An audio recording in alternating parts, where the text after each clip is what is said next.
All right, we're back here. Maybe I've improved the lighting here a little bit. Um, Once again, not that you necessarily want to see me, but maybe you can. Maybe at least I'm not so scary, kind of lurking in the shadows of your lecture. So, all right, let's talk a little bit about the difference between real and nominal interest rates. This is a topic that you should have seen at least in principles of macro. You've also seen this in financial accounting. So this is probably the third time that you've seen it, but it's an important topic and it's worth making sure that we understand. And of course, this is going to be crucial going forward as we talk about bonds and bond markets and the Federal Reserve and all this. Understanding the difference between real and nominal interest rates is crucial to understanding financial systems. So let's talk about this here. So the difference between a real and a nominal interest rate. When you go to a bank, you are quoted a nominal interest rate, and that here is little I, right? So you buy a car, you're going to borrow money to buy this car. Let's say the interest rate is 8%. That's what the bank quotes you. That is in fact a nominal interest rate. Where does the bank come up with that interest rate? Well, really it's based on two different components. The first is, what does the bank think the expected inflation rate is going to be? No lender in their right mind would lend you money for less than the expected inflation rate. So they're going to at least need to charge you the expected inflation rate to break even in real terms, meaning adjusted for inflation. But in reality, the bank is also going to have to charge you a real interest rate, and that's little r. The real interest rate is the real return over and above inflation. So remember that real means adjusted for inflation and nominal means not adjusted for inflation. So the nominal interest rate you're quoted is not adjusted for inflation. Once you take expected inflation out, you're left with the real interest rate. Now, here's the one complexity to this. Notice that it's the expected inflation rate. We don't know for sure what the inflation rate is going to be in the future. We have some expectation, but we don't know. So when you enter into this loan, you have what we call an ex ante real interest rate. Ex ante is Latin for before the fact. So you have an expected inflation rate, and if you subtract that from the nominal interest rate, you're left with an ex ante real interest rate, what you think the real interest rate is going to end up being. But what real interest rate you actually get could be much different, and that's the ex post real interest rate. Ex post here means after the fact, and that's based on what inflation actually turned out to be, right? So actual inflation as opposed to expected inflation. During periods of time when inflation is different from what the public expected, you can have very big differences between ex ante and ex post interest rates. Here's an example from the 1970s. This is actually an example from my mom and dad, who bought a house in 1970, and they bought a house at a 5% nominal interest rate that they locked in for 30 years. Okay, so their nominal interest rate was 5%. What was the bank thinking in 1970? Well, we don't know. I don't know for sure, but I'm guessing that the bank was thinking, well, expected inflation has been about 2%. So yeah, we'll expect inflation to be about 2%. And given that the nominal interest rate was 5%, what was the ex ante real interest rate? 3%. That was the real return the bank was expecting to get. And that was, quite honestly, the real return that my parents were expecting to pay. What happened by 1980? Remember, this is a fixed interest payment mortgage, right? The mortgage stays the same. By 1980, actual inflation had risen to 18%, right? Actual inflation was 18%. But what were my mom and dad still paying? 5% nominal interest rate, meaning what was the ex post real interest rate? negative 13%. In other words, the bank was losing money like crazy, and my mom and dad made out like gangbusters. So I've tried to explain this to them. They somehow think they got screwed by this whole deal, but no, right? This was great. If you were lucky enough to borrow a home in the early 1970s and you stuck with that mortgage, you made out like gangbusters. But of course, banks lost a ton. And this eventually set up for what we now refer to today as the savings and loan crisis of the early 1980s, where a lot of savings and loans, who are banks that specialize in mortgages, basically went out of business because they lost so much money because of this unexpected rise in inflation. So if you look here at figure 1 from your book, you can see here nominal interest rates and the estimated, this is the ex post real interest rate.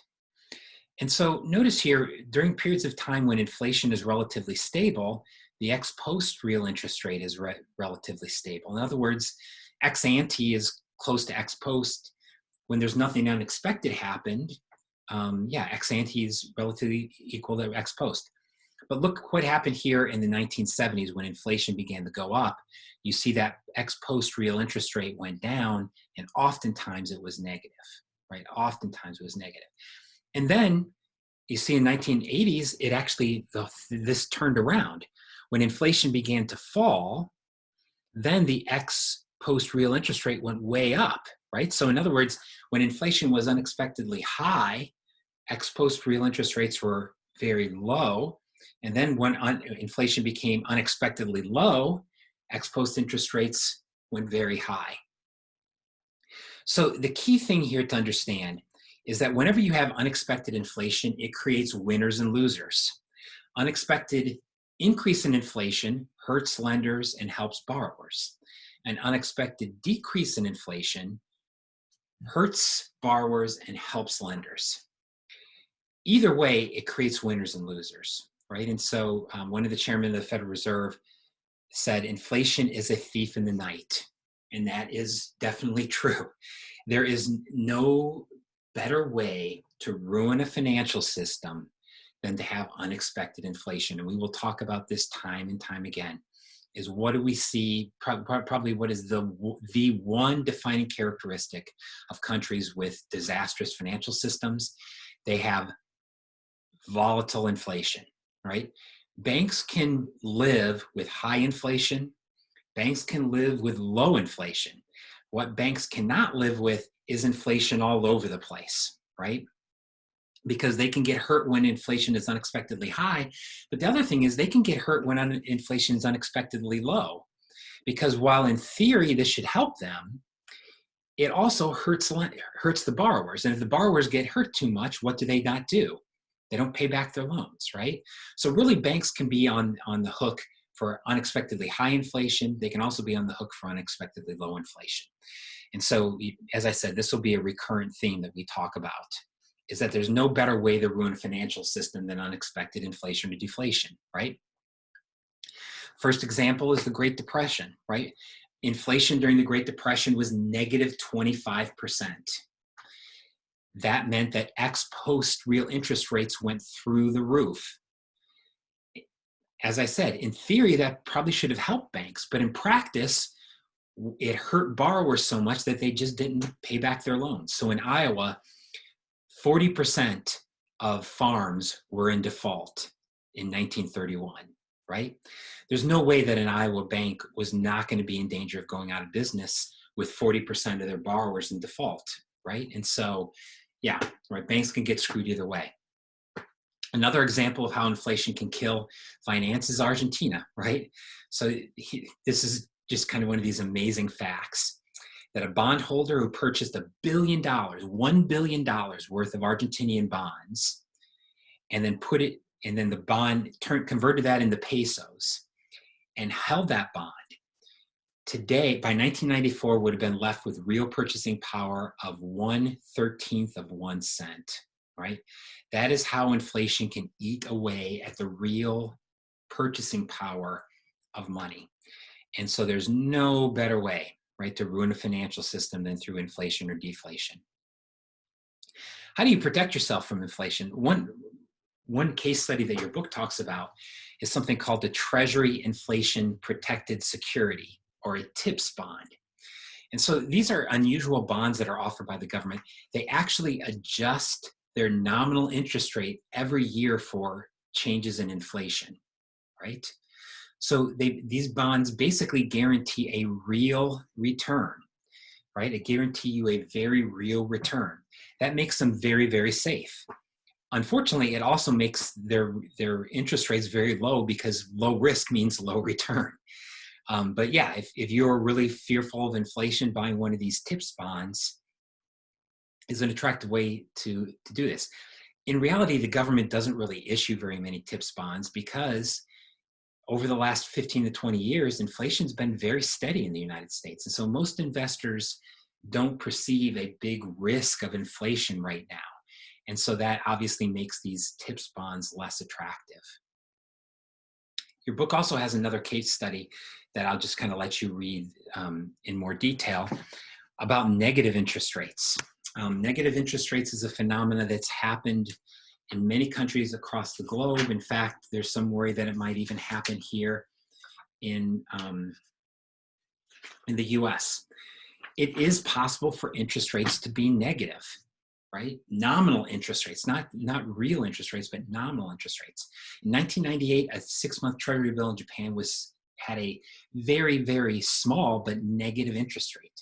And so think about what this means. You buy a bond, and then you get paid back with less than what you bought the bond for. It seems kind of crazy that you would want to put your money in a bond if you're getting a negative interest rate.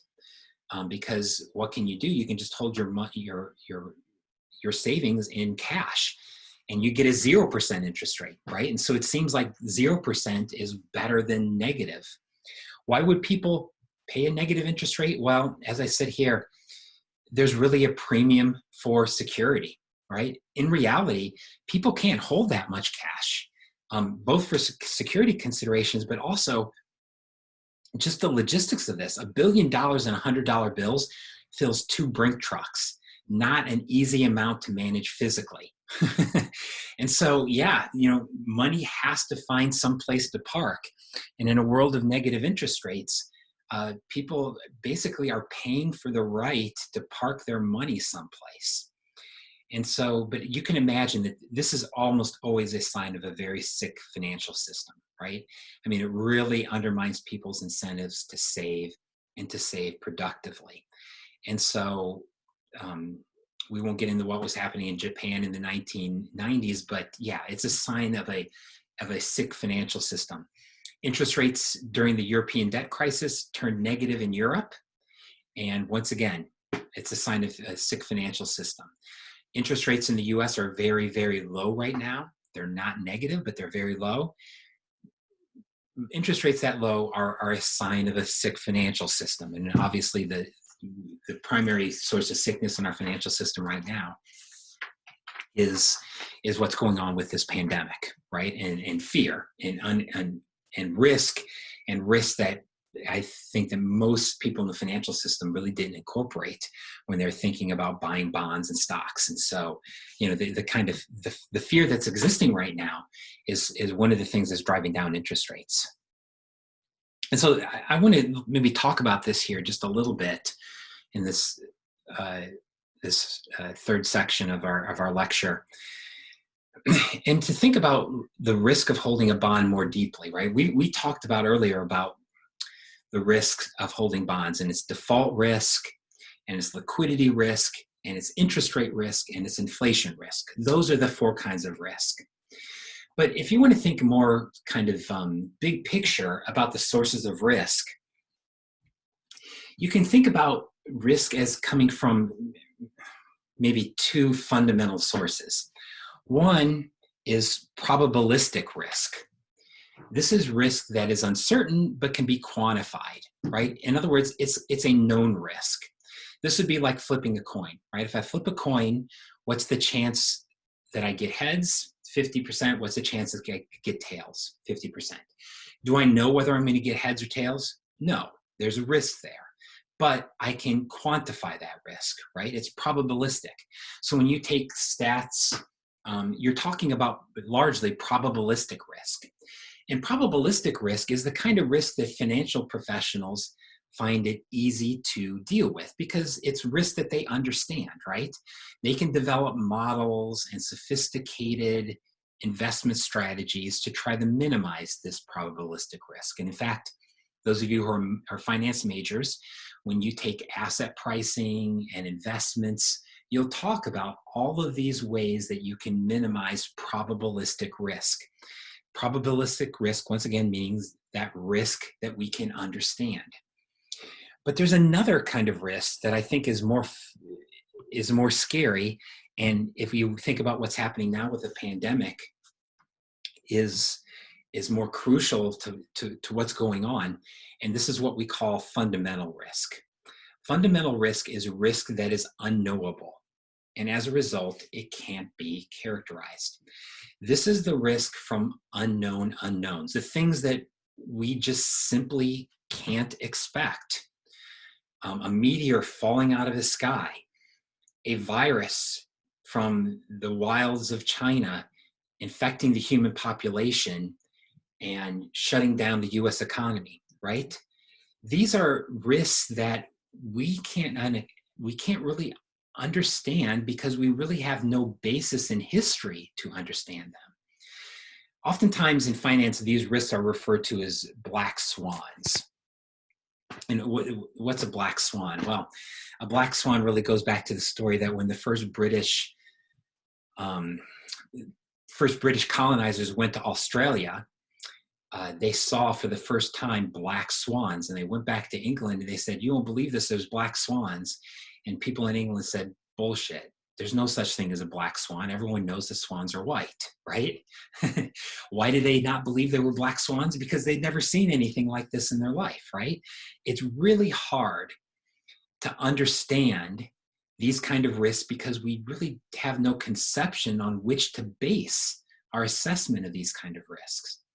And so too often buyers and sellers forget about fundamental risk. They forget about the unknown unknowns. And when an unknown unknown begins to pop up like it has with this coronavirus, it freaks people out because we don't have a structure in finance, and most people in our mental our mental capabilities haven't really developed good ways of dealing with unknown risk or fundamental risk, right? So, in our daily lives, we have some idea of how to manage the risk of driving in the car, right? We know that we're taking a risk, but we have been able to conceptualize what that risk is, and we feel like we can do things to minimize that risk, like wearing seat belts or defensive driving, etc. But when something like a virus comes up, we both have no way of understanding how dangerous this virus is, but we don't know exactly how we can protect ourselves. And so what this leads to is panic. Fundamental risk is, in many ways, the most panic-inducing kind of risk, right? And it is very difficult to quantify. You can't really use mathematical models to understand it. Our psychology is very vulnerable to fundamental risk for reasons we're going to talk about later, that we haven't really developed a way of thinking about fundamental risk. Just to give you an example of how bad we are at understanding fundamental risk, you can actually ask people what their chances are of getting hit by lightning or getting eaten by an alligator. And most people will put those chances of getting hit by lightning or eaten by an alligator at about 1,000 times more likely than they actually are, right? Why? Because it's a fundamental risk. It's a risk that we really have no means of estimating. Similarly, this pandemic, we really have no means of evaluating this risk. And so it leads to a lot of panic and a lot of chaos. And so, it's always really important when you think about finance and you go through, and in this class or in your future finance classes, you're going to talk a lot about risk, but to remember that the risk that we largely deal with in finance is probabilistic risk. But when it comes to fundamental risk, we're not nearly so good at dealing with it, right? And because the ways you deal with it are not so clear. But that's not to say that I don't think there are things that you can learn about dealing with fundamental risk. And we're going to talk about these things as we go forward, right? We're going to talk about ways that you can deal with the risk of the unknown, right? And how you think about unknown unknowns in finance. But we're going to do that another day. So I'm going to finish up here for the third section. I'm going to have one more short section to finish up today's lecture, and we'll be back with that in a moment.